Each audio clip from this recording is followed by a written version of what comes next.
Olá, pessoal. Vamos dar início, então, à nossa segunda semana dentro do módulo 1, essa primeira videoaula. Vamos seguir com essa parte ainda introdutória da disciplina, mas já começando a dar ênfase na questão de ganho de desempenho. Então, toda essa primeira parte do curso, a gente vai estar mais focado no uso da concorrência, tentando se beneficiar das máquinas com mais de um processador, né? Do fato da gente ter uma capacidade de processamento que é paralela, né? E que requer que a gente use a computação concorrente para que a gente possa perceber com maior ênfase, né, essa possibilidade de ganho de desempenho. Tá? Então, para isso, eu vou pegar como exemplo o problema de multiplicação de matrizes, que é um problema que a gente conhece bem e é um típico problema que tem muita demanda de processamento. A gente chama de CPU bound, né? Um problema que praticamente a gente tem entrada e saída sim para fazer a carga das matrizes, no final para a gente exibir o resultado da multiplicação ou para armazenar isso em um arquivo, mas a parte mais central desse problema é a multiplicação em si, que é basicamente de processamento, ou seja, que requer o uso da CPU especificamente. Tá? Então, ele é um bom problema para a gente usar como exemplo e visualizar, né, a diferença, né, perceber a diferença de execução, de tempo de execução, quando a gente executa uma versão sequencial e quando a gente executa uma versão concorrente, né, com mais de um fluxo de execução numa máquina que tenha mais de um processador, para poder realmente ver o ganho que isso pode trazer. Então, nessa videoaula eu não vou entrar no mérito da implementação, vou deixar isso para mais adiante. Aqui nesse primeiro momento eu quero mais explorar com vocês quais são os passos fundamentais para que a gente construa uma aplicação concorrente, tá? E em particular, eu vou estar aqui assumindo, considerando ainda um caso em que a gente já tem uma solução sequencial pronta e a gente queira, antes de mais nada, usar essa implementação sequencial, ou seja, extrair medidas de tempo de execução dessa solução sequencial para fazer alguma estimativa sobre qual o ganho de desempenho que a gente teoricamente poderá ter se a gente fizer o esforço de desenvolver uma versão concorrente para essa mesma aplicação. Tá? Então, aqui a gente estaria considerando um cenário onde hoje em dia ainda há ainda muita possibilidade desse cenário acontecer, que é você já tem uma aplicação sequencial implementada, e você quer experimentar ou quer avaliar a possibilidade de torná-la uma aplicação concorrente para se beneficiar do hardware que você tem em termos de unidades de processamento. Tá? Claro que nem sempre é assim, muitas vezes você tem um problema e já no ponto de partida, né, obviamente quando você vai fazer o projeto da solução, você já pode considerar, né, se vai fazer uma versão sequencial, se vale a pena fazer uma versão concorrente, tá? E as questões que a gente vai tratar aqui também, na verdade, se aplicam nessa situação também, tá? Ok? Mas eu vou explorar um pouco, né, essa possibilidade de você, como que você vai olhar para uma aplicação que já existe, que métricas são cabíveis aí de se medir, a métrica bem simples, né, de tomada de tempo, e como fazer essa estimativa de qual ganho a gente poderá ter com a concorrência, e aí mostrar para vocês já um resultado, né, não vou bypassar a implementação, vou considerar que a implementação já está foi feita usando um determinado critério aí para fazer a divisão de tarefa entre as threads e mostrar o resultado, justamente para a gente ter essa passada geral e ver o resultado lá na frente. Depois, na sequência, nessas primeiras semanas, né, particularmente desse módulo 1, a gente nos exercícios de laboratório vai, e no trabalho também que a gente tem dentro do módulo, vai trabalhar com esse intuito, né, de pegar problemas que têm uma demanda de processamento significativa e que tem grande chance de ganhar em termos de desempenho quando a gente faz a versão concorrente para esses problemas. tá?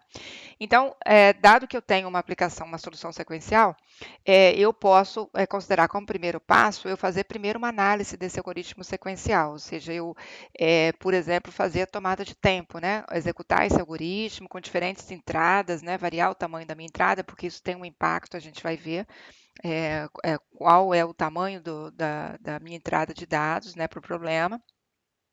E aí avaliar, né, olhando para dentro da solução sequencial também, o que é possível, o que é mais fácil, né, de você tornar concorrente, o que é possível fazer concorrente, porque vamos tocar nisso também, nem tudo no nosso problema é possível de ser transformado ou ser executado de forma concorrente.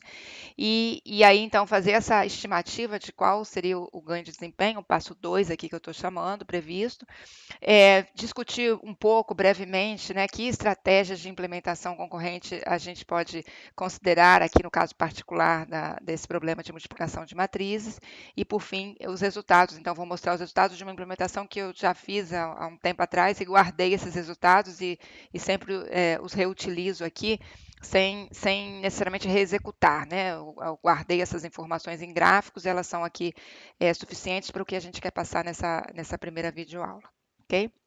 Então, aqui, consolidando, a gente são 4 passos aqui que vamos fazer nesse exemplo da multiplicação de matrizes, mas que cabe a gente aplicar em no caso de qualquer aplicação sequencial que a gente já disponha e esteja cogitando, pensando se vale a pena o esforço de transformá-la numa aplicação concorrente. Tá? Então, fazer análise do algoritmo, tanto do ponto de vista quanto tempo ele está levando para executar com um determinado conjunto distinto de entradas, quais são as partes principais desse programa, desse algoritmo, o que vale a pena, o que é possível implementar de forma concorrente e o que não é possível, e dentro do que é possível, o que é mais fácil, o que é mais difícil, o que vai ser mais custoso, e então tomar a decisão né, sobre o projeto da solução concorrente, fazer uma estimativa do ganho de desempenho e ponderar se vai valer a pena o esforço, aí então fazer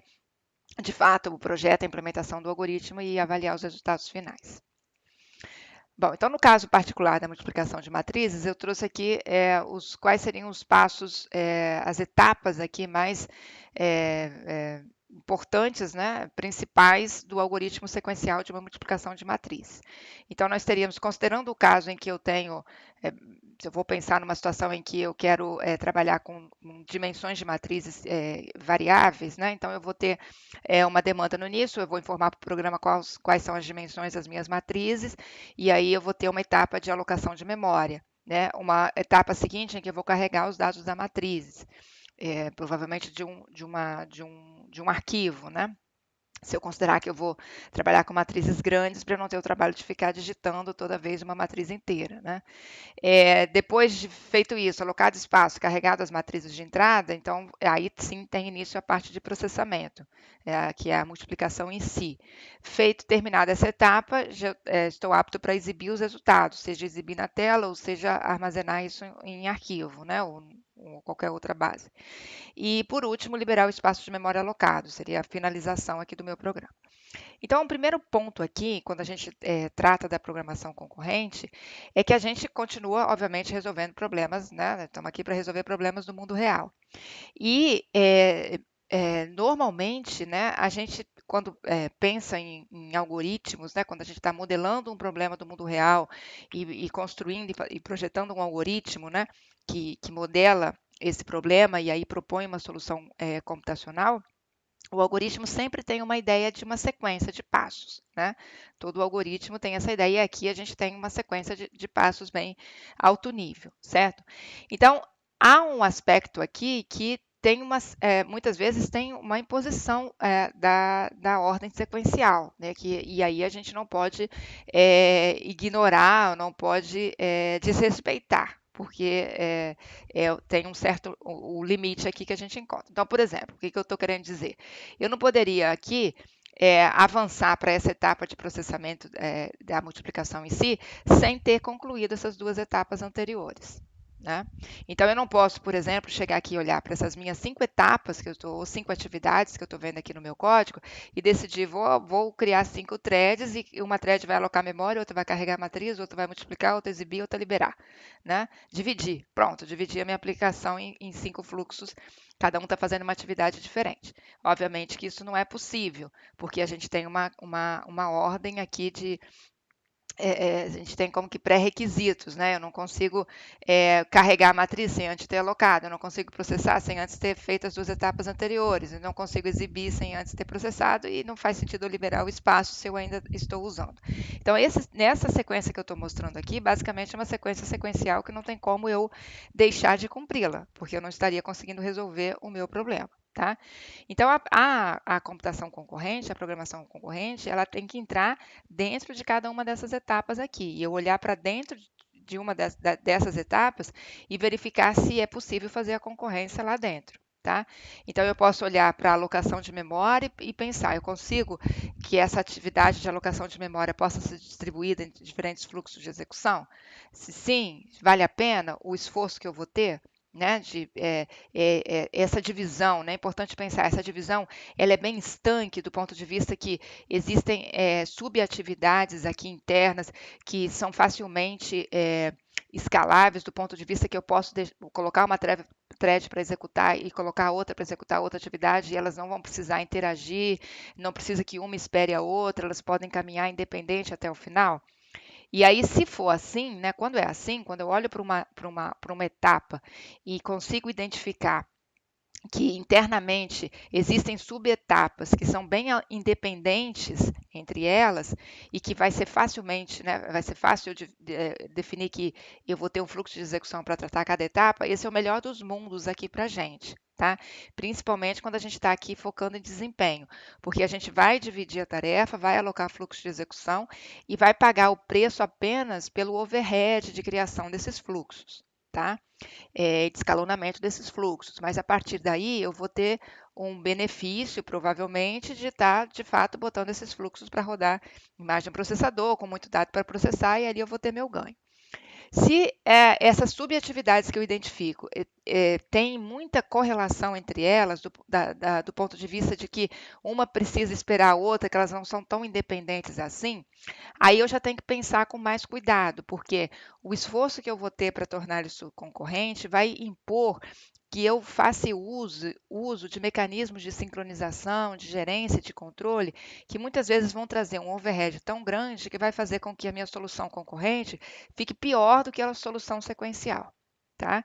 Então, eu tenho que olhar exatamente com cuidado para todas as minhas etapas e verificar qual que vale a pena eu explorar. Isso tudo faz parte, na verdade, desse primeiro passo de análise do algoritmo.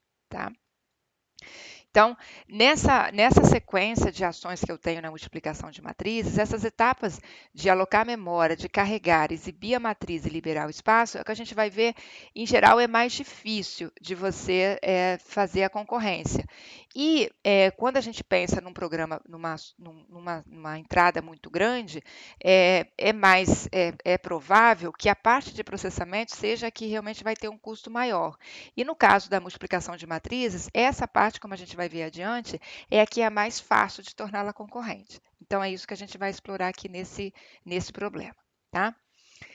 Então, veja, no primeiro passo, né, que é esse de análise do algoritmo, a gente já levantou quais são as etapas principais, né? Essa que é essa pergunta aqui que tá sendo feita. Na verdade, eu trouxe aqui aquele mesmo levantamento que eu fiz anteriormente, mas aqui já agrupando, né? Quais são as etapas principais?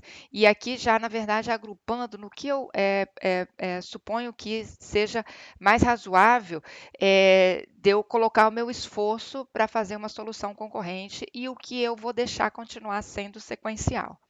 Então, na proposta que eu faço aqui, a parte inicial de alocação e carga das matrizes, por exemplo, se eu estiver lendo a matriz de um arquivo, as duas matrizes estão no mesmo arquivo, e eu estou numa única máquina, eu tenho um único sistema de arquivo. Então, eu não tenho paralelismo para acessar o sistema de arquivo. A minha máquina, pois meu computador aqui, ele tem paralelismo ele tem mais de um processador, tem 4 processadores, unidades de processamento. Mas o meu sistema de arquivo, meu disco é único. Eu não tenho paralelismo no acesso ao disco, paralelismo, né, físico. Então, eu não vou conseguir fazer uma leitura de arquivo paralela, de fato, tá? Mesmo que eu coloque mais de uma thread, claro que como eu comentei com vocês, sempre que eu trato com o I/O, eu tenho chance de ter ganho de desempenho, uma vez que o I/O ele tem um atraso bastante grande comparado ao número de ciclos que eu tenho em CPU, né, de processamento. E quando eu disparo um I/O, até que eu tenha a resposta, se eu disparo outro ao mesmo tempo, eu posso estar conseguindo ter respostas num tempo mais rápido.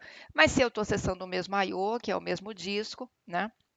Imagine que as matrizes estão no mesmo arquivo, né? Eu não vou conseguir muito ganho com esse paralelismo. Então, esse tipo de atividade para o meu cenário aqui não vai ser muito vantajoso a concorrência, ou eu vou ter que fazer um esforço grande aqui para ganhar alguma coisa e talvez ele não vai me impactar muito no restante do problema. Tá? Então, em princípio, eu estaria separando essa parte inicial, manteria sequencial, e aí eu conseguiria garantir que eu vou terminar toda essa etapa para começar o processamento. E o processamento é o que eu estou supondo que é o mais rico aqui, né? Na verdade, é o que vai demandar mais, que vai demandar processamento mesmo, e é o recurso que eu tenho aqui em mais abundância e que eu quero usar de forma mais eficiente. Tá? Então, eu vou pensar que essa parte aqui eu vou me debruçar aqui para tentar fazer uma versão concorrente. E a última é semelhante à primeira, eu vou exibir o resultado. Se eu vou exibir na tela, se eu vou guardar num arquivo, eu vou de novo cair na mesma situação em que eu vou estar interagindo com o dispositivo de I/O, em que provavelmente o meu ganho aqui não vai ser tão impactante eu fazer um esforço aqui de concorrência. Então, essa parte de encerramento, eu também vou deixar aqui sequencial em princípio. E vamos observar no passo adiante se essa primeira abordagem vai fazer sentido quando a gente for fazer a tomada de tempo, né? Eu vou executar esse programa com uma entrada relativamente grande, com matrizes de dimensões razoavelmente grandes, e vou ter uma ideia melhor se essa primeira abordagem aqui, essa primeira intuição aqui, vai ser razoável quando eu observar quanto tempo de processamento, né, cada uma dessas etapas está levando. Tá? Então, aqui está. Ainda então, dentro do passo 1, eu considerando o programa que eu tenho sequencial, já desenvolvido lá há muito tempo atrás, tá?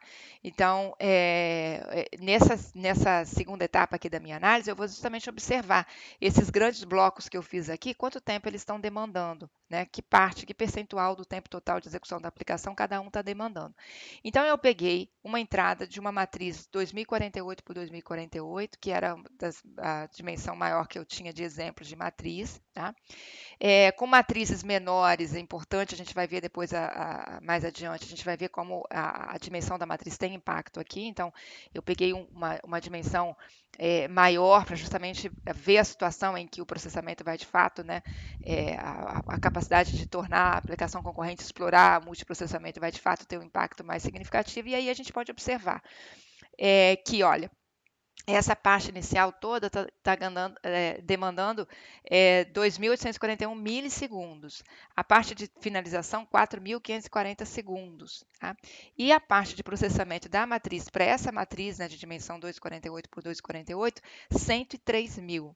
Então, proporcionalmente, a gente confirma aquela intuição inicial de que essa parte de processamento é a mais significativa aqui. Né? Então, você tem aqui praticamente 2%, né? Com entrada e 4%, e todo o restante aqui, mais ou menos, né, nessa proporção, 95% aqui de processamento da parte de multiplicação em si. Então, aqui mostra para mim que, além que esse é um problema realmente bom para eu explorar o paralelismo lá dos meus processadores, porque, como falei com vocês, essa parte do processamento é a que vai demandar mais esses processadores. Como ela gasta um tempo tão significativo da aplicação, o esforço aqui para construir uma versão concorrente tem grande chance de melhorar esse desempenho.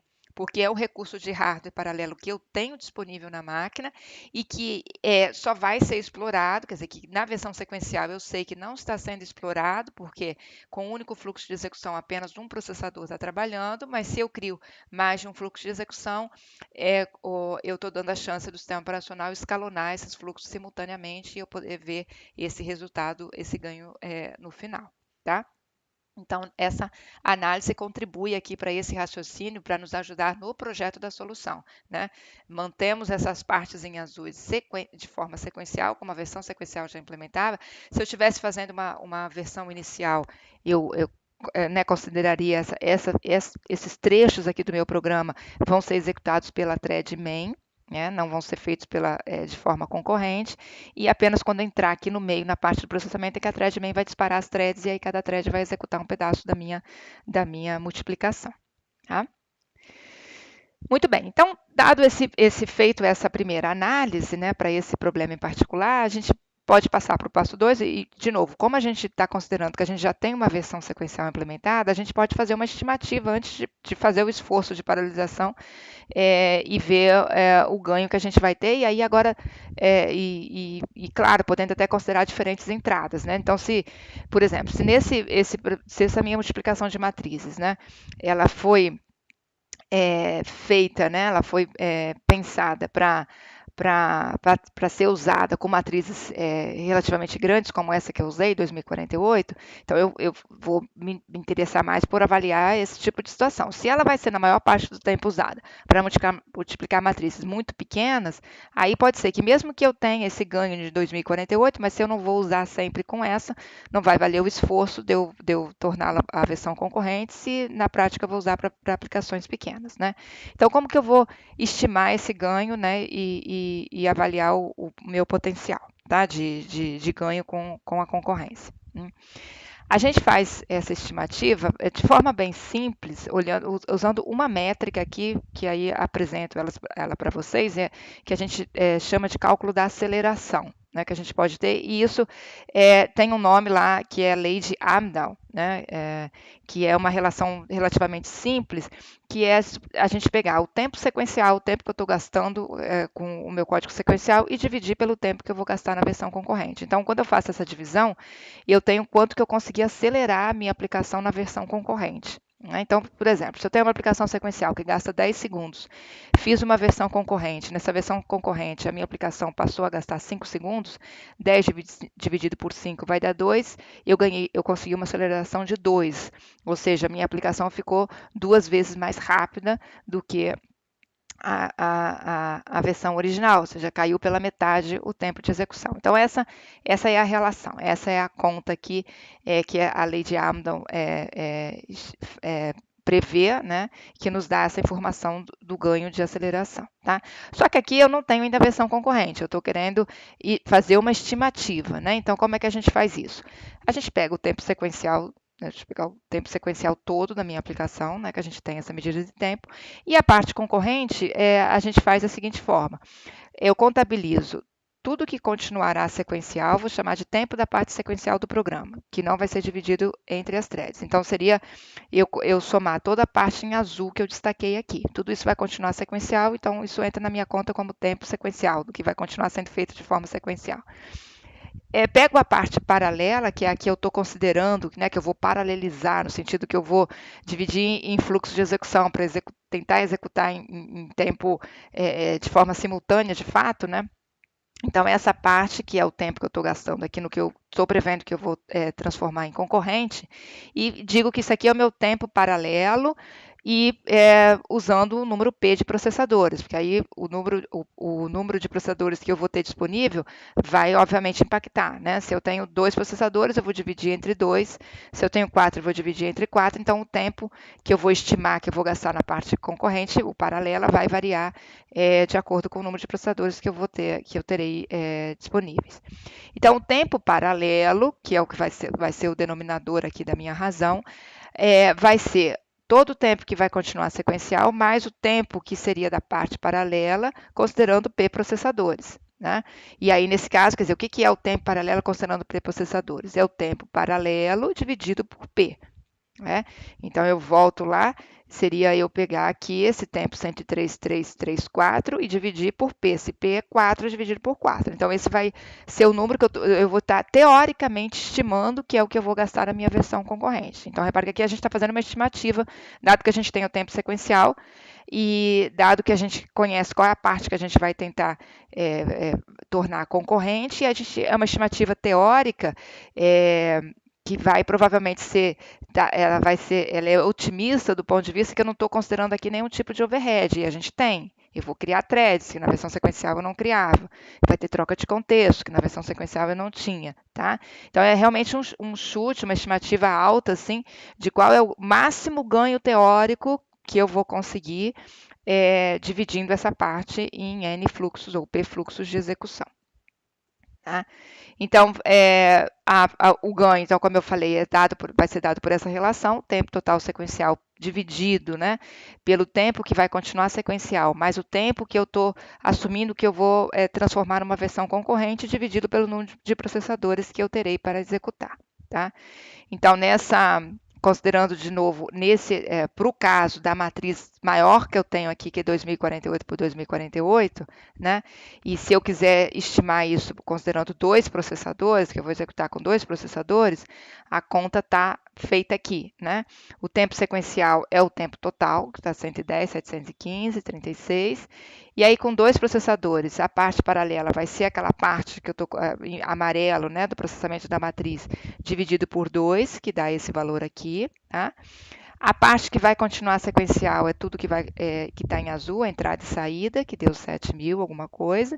Então, o meu ganho estimado, né, a minha relação aqui, que é o speedup, ou o S aqui é de speedup, que é o termo em inglês, né, de aceleração, quer dizer, qual vai ser a minha estimativa de ganho de aceleração, né? Enquanto eu vou aumentar aqui a velocidade de execução da minha aplicação, é todo o tempo sequencial dividido pela parte que continua sequencial, mais essa estimativa de quanto vai passar a ser a parte em amarelo, a parte que eu vou torná-la concorrente, com 2 processadores.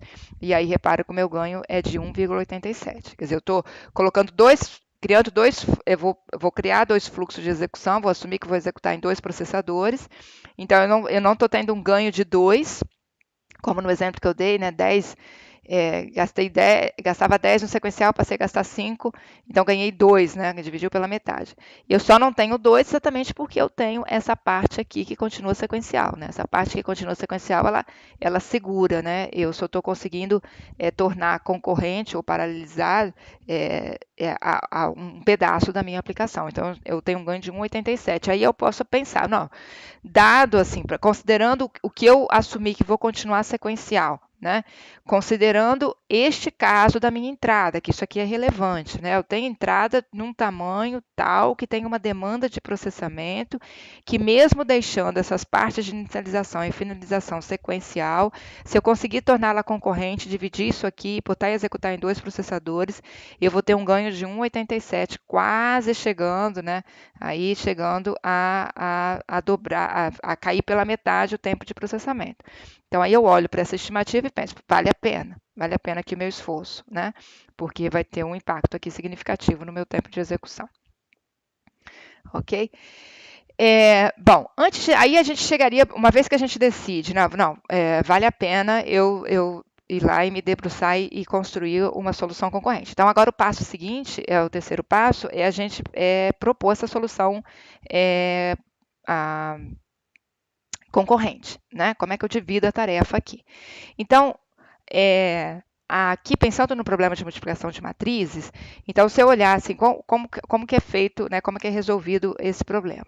Eu tenho 2 matrizes de entrada, que é A e B, que são multiplicadas, e tenho a minha matriz de saída C. Então, o meu problema é produzir a matriz de saída, né? Eu tenho que gerar os valores correspondentes a todas as células da matriz de saída. Como é que eu faço isso? Então, eu pintei aqui em amarelo, quer dizer, para cada célula da minha matriz de saída, eu vou precisar de uma linha da matriz A e de uma coluna da matriz B, né? Então, o processo de multiplicação é eu pegar par a par desses elementos, quer dizer, o primeiro elemento da linha de A com o primeiro elemento dessa primeira coluna de B e multiplicar. Faço uma multiplicação e soma, né? Depois pego o segundo elemento da linha com o segundo elemento da coluna de B e multiplico e vou somando. Então, eu tenho todo um processamento, né, que pega a primeira linha de A e a primeira coluna de B para chegar a esse elemento que está na posição aqui 0, 0 ou 1, na primeira célula aqui de C, tá? Então, só para mostrar. O que acontece? Um outro elemento qualquer da minha matriz de saída, e aí eu destaquei esse aqui em verde, ele está trabalhando com outra linha, né, da matriz A, ele depende de outra linha aqui da matriz A, exatamente a linha, né, do mesmo índice, e a coluna de mesmo índice que ele tem da matriz B. Né?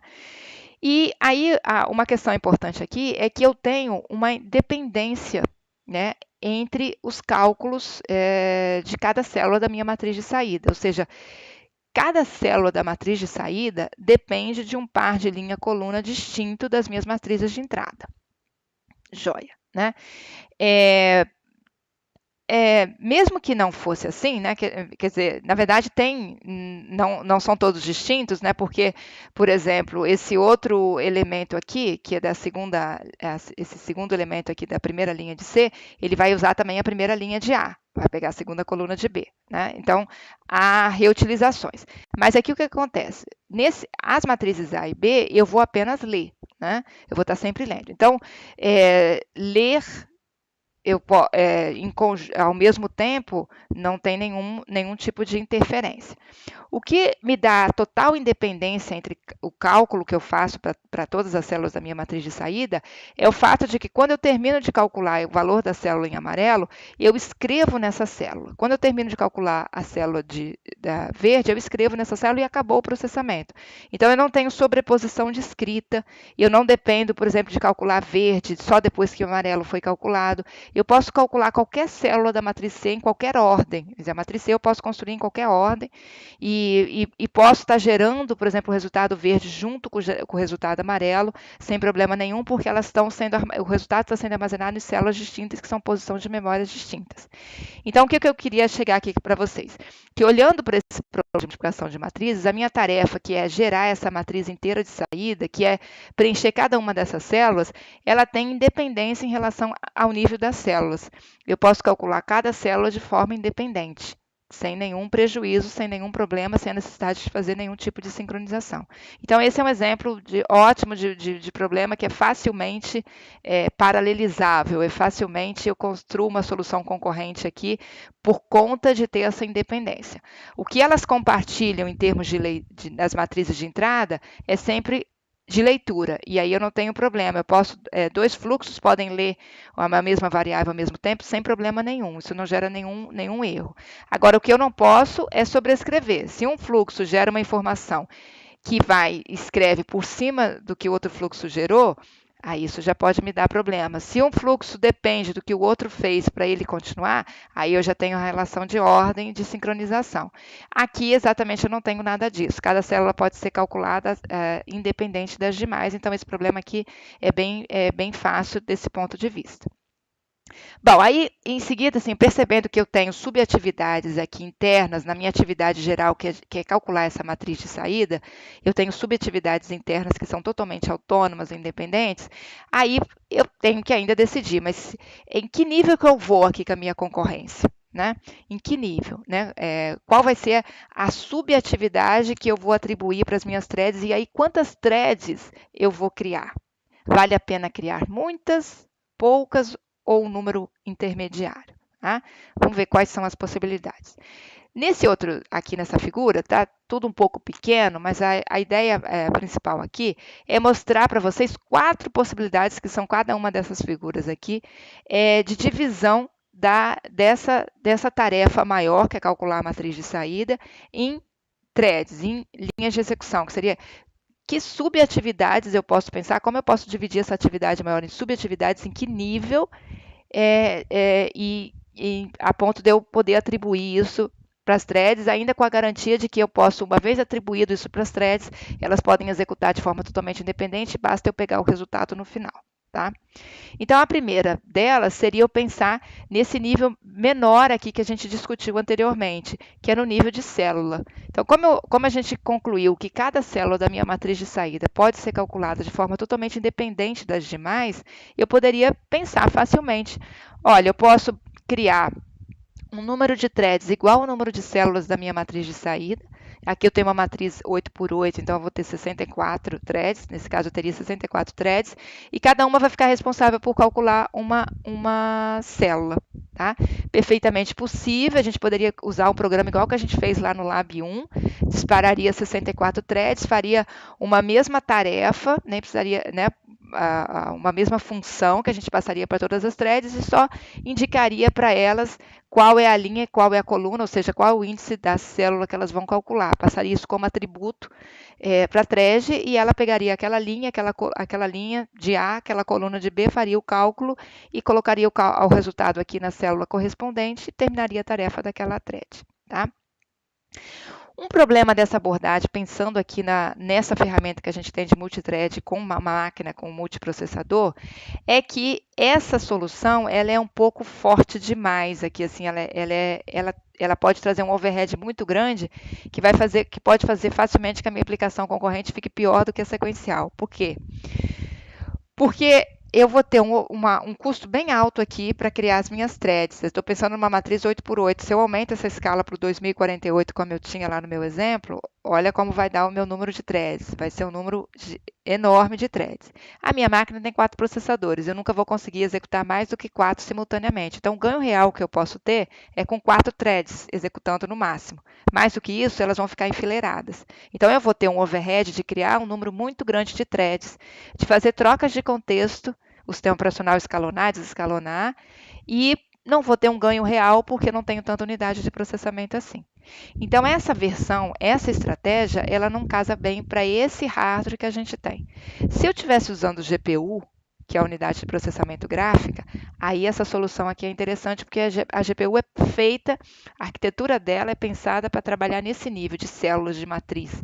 E ela ganha exatamente quando eu posso fazer esse tipo de coisa, criar muitas e muitas pequenas tarefas e criar threads para essas pequenas tarefas. É a filosofia de GPU. Então, se a gente for depois praticar concorrência lá em GPU, a gente se debruçar nesse problema de novo, a gente vai ver que essa primeira abordagem seria mais interessante para resolver lá em GPU. Mas em CPU, aqui no mundo que a gente está de CPU, essa não é uma abordagem por conta do overhead que ela vai gerar. E eu ainda posso ter uma limitação de que algumas vezes as bibliotecas de threads, como pthreads, impõem alguns limites, assim, o número máximo de threads que você pode ter simultaneamente, e dependendo da dimensão da minha matriz, eu facilmente atinjo esse número, e aí não consigo criar todas as threads, tá?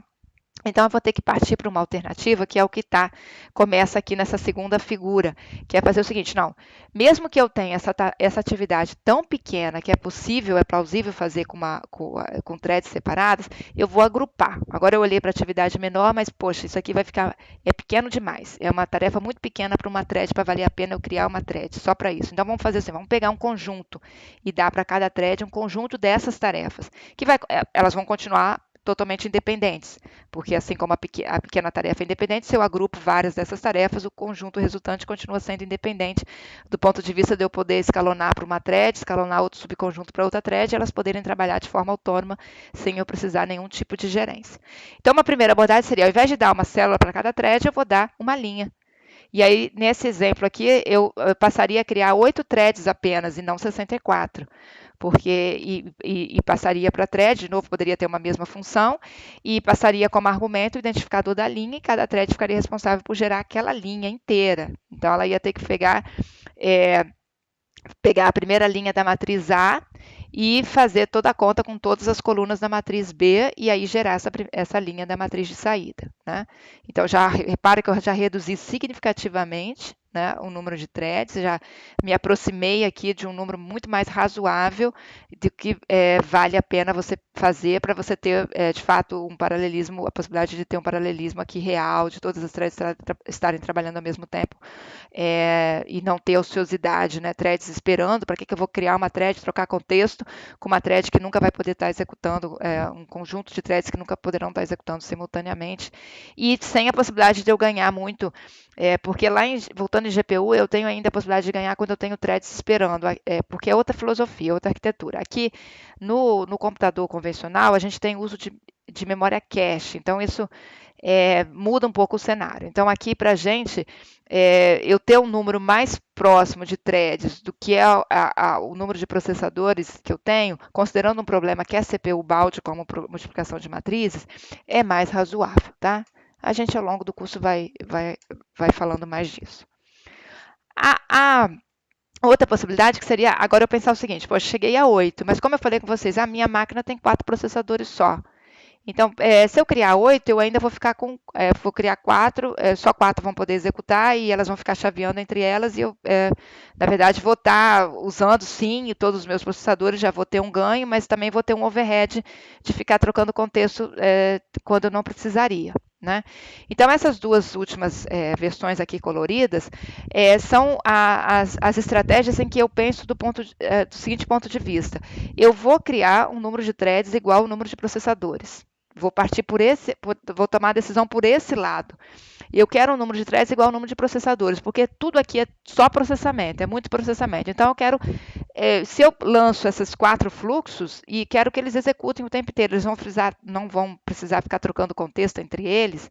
Claro, se a minha máquina estiver rodando outros programas, vai ter troca de contexto com os outros programas, mas se eu pensar numa situação ideal em que a minha máquina vai estar dedicada para executar só essa aplicação, os 4 fluxos vão entrar, cada um em um processador, e aí eu tenho o melhor dos mundos em termos de estar usando o meu processador, tá?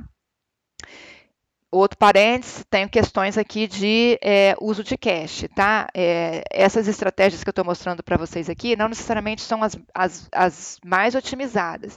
A gente tem outras otimizações que podem ser feitas aqui, considerando, por exemplo, como a cache funciona. Mas eu não vou entrar nesse mérito aqui, eu vou pensar aqui inicialmente com vocês apenas na questão do processador, né? De eu estar usando explorando bem o recurso dos processadores e pensando diferentes estratégias de como dividir as tarefas entre as threads, né? As atividades entre as threads.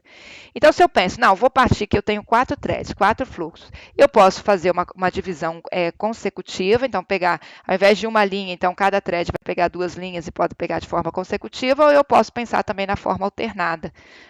Na verdade, são duas situações aqui, não estou mudando praticamente nada, o número de threads continua sendo o mesmo, mas ao invés de elas estarem pegando linhas consecutivas, estão pegando linhas alternadas. Essas duas estratégias, elas vão ter impacto, por exemplo, em relação a cache, pode ter influência, uma ser melhor do que a outra em relação ao uso da cache, tá? Mas aí depende, aqui tem outros fatores também, a maneira como a minha matriz é armazenada, né? Eu posso também fazer otimizações nesse sentido, de armazenar as minhas matrizes de tal forma que eu explore melhor a cache. E aí essas duas estratégias aqui vão se encaixar de um melhor com uma otimização, outra melhor com outra otimização, tá? Mas aí eu não vou entrar nessa questão aqui com vocês agora. Em princípio, essas duas formas aqui seriam duas formas de eu pensar aqui de divisão de tarefas, considerando que eu vou estar pensando em criar threads com um número de threads equivalente ao número de processadores e fazendo a divisão de tarefas entre elas, tá? Depois a gente vai aprofundando essas questões aí com outros problemas que a gente vai trabalhando ao longo do curso. Bom, ok, então, voltando aqui ao passo 3, nesse problema que eu falei com vocês, que eu já tinha uma implementação feita atrás, há muito tempo atrás, a estratégia que foi usada foi essa última, né, da figura anterior, essa última matriz aqui, né, foi essa estratégia que foi, cada thread calcula um subconjunto de linhas alternadas, tá? E uma vantagem dessa abordagem em relação à anterior, que eu ponho linhas consecutivas, é que eu não preciso me preocupar com o fato de o número de linhas não ser divisível pelo número de threads, que eu tenho que, se isso não for, eu tenho que tratar o caso lá particular no final de contabilizar isso. Aqui, quando eu vou alternando, fica mais, a implementação é mais direta, né? Tem uma facilidade ali só na questão da implementação. Mas como falei com vocês, em termos de resultado, isso vai depender se eu vou estar conseguindo explorar bem ou pior a minha cache. Então vai depender, aí depende do tamanho da matriz, da entrada da matriz, depende do tamanho da minha cache, depende dos níveis de cache que eu tenho. Então tem várias outras questões que entram aqui na conta do desempenho, tá? Que vão além do fato de eu estar fazendo a minha aplicação concorrente ou interfere, né? Na verdade, a ponto de eu levar isso em conta e pensar isso no meu projeto também. Mas nesse momento que a gente está aprendendo aqui no início, estamos no começo, vamos deixar a cache um pouquinho de lado e pensar mais só na questão da divisão da tarefa em vários processadores, tá? Bom, aí veio, isso foi feito, então tem uma implementação, e aí foi feita então uma avaliação do resultado, né? Construímos uma versão concorrente usando essa estratégia que está aqui para a parte lá de processamento, e aí a gente então fez algumas medidas. Então, para começar, eu vou só, esse primeiro gráfico só está mostrando um pouco para a gente assim, a diferença de dimensão das minhas matrizes, o impacto que isso vai ter depois lá na frente no tempo de processamento. Aqui a gente tinha, então, um conjunto de matrizes, começando aqui com matrizes muito pequenas, que não estão fazendo diferença nenhuma aqui, matriz 10 por 10, 30 por 30, 40 por 40. Aí, muito aqui parecido, quando chega 256 por 256, começa a aumentar um pouquinho aqui. Aqui eu estou falando em termos de tamanho, de bytes que as matrizes ocupam. Uma matriz dessa dimensão ocupa, tá? Só para ter uma ideia, relacionar um pouco com a dimensão assim, da demanda de processamento daquela matriz. E aí a 512 aumenta, 1024, 2048 já aumenta aqui significativamente, né, o espaço que a matriz está ocupando e vai aumentar significativamente a demanda de processamento. Essa figura aqui, ela ainda leva em conta o tempo sequencial aqui de execução, mas ela é relevante aqui justamente para mostrar aquela divisão que a gente fez lá no início, de considerar que a parte de entrada e a parte de saída continuaríamos tratando de forma sequencial e nos preocuparíamos apenas em tornar concorrente a parte intermediária de processamento. Então aqui a gente vê, olha, que para uma matriz muito pequena, como essa 10 por 10, a parte de entrada que está aqui, a entrada é essa parte em azul, a saída é a parte amarela e a parte aqui em laranja é a de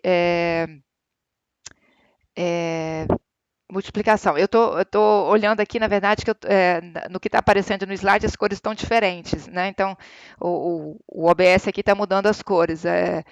Aqui na saída do vídeo, está dando a parte de saída é aquele azul clarinho, a parte de entrada é esse marrom, e a parte de processamento é esse azul mais escuro. Tem a legenda ali do lado, né?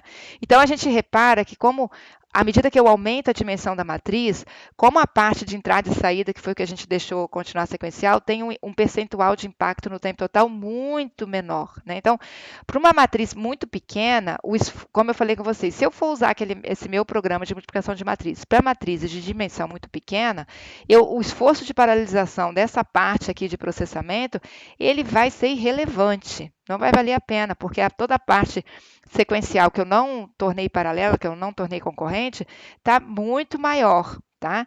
Então, isso é importante pensar pelo seguinte aspecto: a programação concorrente, visando o desempenho, ela faz sentido quando a gente tem entradas que têm uma demanda de processamento significativa. Então, não é qualquer programa que eu vou fazer concorrente, porque um programa que tem uma demanda pouca de processamento, ele provavelmente vai ficar pior na versão concorrente do que na versão paralela, porque eu vou adicionar todo um overhead e o resultado, aonde ele pode ganhar, que seria assim, aqui dentro ele vai estar ganhando, mas ele vai estar ganhando tão pouco comparado ao restante, que o impacto total geral, né, o tempo total, não vai melhorar quase nada, às vezes vai ficar pior, porque aqui eu tenho que considerar o overhead que eu ainda não coloquei.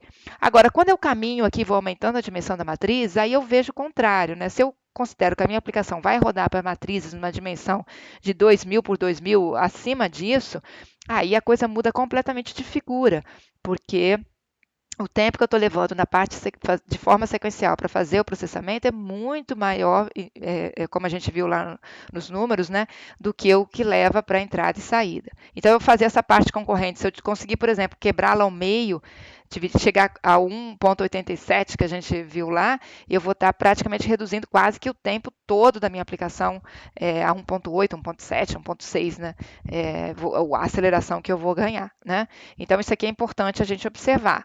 Não é para qualquer problema que vai ser interessante a concorrência, porque eu preciso ter uma demanda para eu poder ter, em termos pensando do ponto de vista que eu quero ganhar em desempenho, né? E também, né, para um mesmo problema, a questão da entrada que eu estou usando, né? Com uma entrada pequena, vou ter um resultado, com uma entrada maior, o resultado vai ser diferente, né? Bom, aí aqui, finalmente, está olhando a versão sequencial, que seria essa coluna, e a versão na estratégia que foi milisegundo, a sequencial está 110, foi o que a gente viu. E a versão concorrente chegou aqui a 6.000, né? Pouco mais da metade do que a versão concorrente, sequencial, né?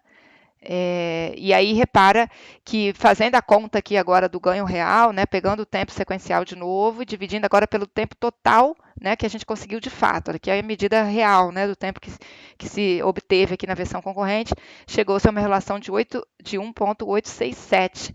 A gente chegou muito, muito próximo do teórico aqui, ficou muito bom o resultado, porque o teórico tinha dado 87, a gente chegou a 867, quer dizer, o overhead que se teve aqui com 4 fluxos, né, considerando uma máquina que a gente executando com os 4 processadores, então foi excelente aqui o resultado, assim, o real bateu muito próximo aqui do teórico, tá? Então, fechando aqui esse projeto que a gente fez, né, mostrar, saindo de uma aplicação sequencial, pensando como vale a pena fazer concorrente ou não, que parte tornar concorrente, o resultado obtido, o ganho que a gente tem. Então, queria deixar, a gente tem uma mensagem positiva aqui, né, porque é um exemplo de aplicação onde a gente mostra que a concorrência traz ganho de desempenho, mas chama atenção aqui para que a gente não tenha também uma visão muito otimista, né, que esse ganho, como eu falei com vocês, ele é dependente de vários fatores, né, e eu tenho que considerar que tem um custo, né, um overhead que a gente impõe quando cria o programa concorrente. Nesse programa, o overhead foi mínimo, foi basicamente o de criar threads, porque eu não precisei fazer nenhum tipo de sincronização, nenhum tipo de controle, né, então por isso meu ganho ficou ali tão próximo do teórico. Mas toda aplicação concorrente, quer dizer, o ganho que eu vou ter, ele vai depender do projeto da solução, por fazer a solução, aquela de colocar uma thread para cada célula da saída, provavelmente o resultado teria sido muito ruim, né? Então, eu tenho diferentes maneiras, diferentes possibilidades de projetar a solução concorrente, o resultado pode ser bastante diferente, então não basta dizer que eu vou fazer uma aplicação concorrente, é importante pensar como você vai fazê-la, né? Como você vai dividir as tarefas, é importante considerar qual hardware que você vai executar, em qual sistema você vai executar, porque tudo isso tem muito impacto no resultado, tá? Então é uma coisa um pouco mais ampla, né? Não é só também uma questão de técnica e de programação, tá? O conjunto de dados de entrada, como a gente viu, né, a solução ela vai variar muito, o ganho que eu vou ter vai depender de quanta carga de trabalho eu estou colocando, quanto mais trabalho eu tenho, mais eu ganho, porque eu vou estar pegando isso que no sequencial teria que ser feito um após o outro e dividindo isso em 2, então eu vou perceber um ganho muito maior se a minha entrada for maior, tá? E o ambiente computacional disponível, né? Então, se eu implemento uma solução concorrente, rodo num programa, numa máquina que é monoprocessador, eu vou ter um resultado pior, porque eu vou ter um overhead e vou ficar pior do que o sequencial, né? Projeto uma solução visando aqui o uso de um computador convencional para rodar numa GPU, também não vai dar certo nem vice-versa. Então, dependendo do ambiente que eu tenho, nesse caso, eu tenho os 4 processadores, é uma coisa, eu tenho só 2, né? O resultado já não vai ser o mesmo. Então, o ambiente computacional disponível interfere na decisão que eu vou tomar em termos da estratégia de construção da solução concorrente, ok? Então, é isso.